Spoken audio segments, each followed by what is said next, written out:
സ്വന്തമാക്കും.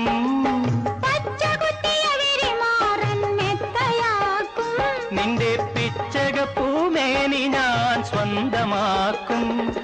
ചിന്തൂര പൊട്ടു തൊട്ടു ചിങ്കാരപ്പാട്ടു കേട്ടു, ചിന്തൂര പൊട്ടു തൊട്ടു ചിങ്കാരപ്പാട്ടു കേട്ടു, കല്യാണ പന്തലിൽ കണ്ടോട്ടെ നമ്മെ എല്ലാരും കണ്ടോട്ടെ. മുല്ലപ്പും പല്ലിലോ മുക്കൂറ്റിക്കവിളിലോ അല്ലിമലർമിഴിയിലോ ഞാൻ മയങ്ങി.